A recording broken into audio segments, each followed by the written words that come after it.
तुमच्या BLOने तुमचा SIR form online submit केलेला आहे का नाही हे आपण या व्हिडिओमध्ये पाहणार आहोत. ते ऑनलाईन चेक करण्यासाठी सगळ्यात पहिल्यांदा आपल्याला क्रोम ब्राउझर ओपन करून घ्यायचं आहे.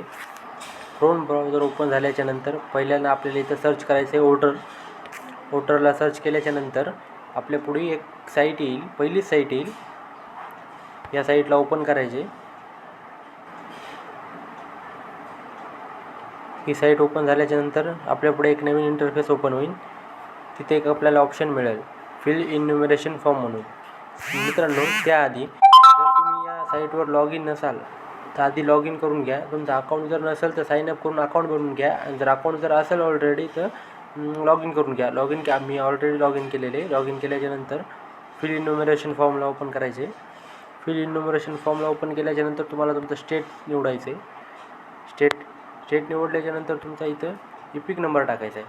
तुमचा इपिक नंबर हा तुमच्या मतदान कार्डावर असतो, वोटर ID वर असतो. वोटर ID इपिक नंबर म्हणजे तोच तुमच्या वोटर कार्डवर जो काही असतो इपिक नंबर असतो ते तुम्ही टाकून घ्यायचा आहे. तो मी टाकतोय.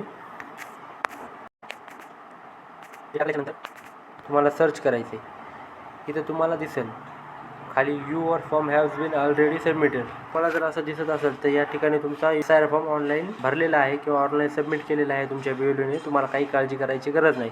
जर वेगळं काही ऑप्शन येत असेल तर तुम्ही तुमच्या BLOला कॉन्टॅक्ट करा आणि तुमचा SIR फॉर्म भरून घ्या.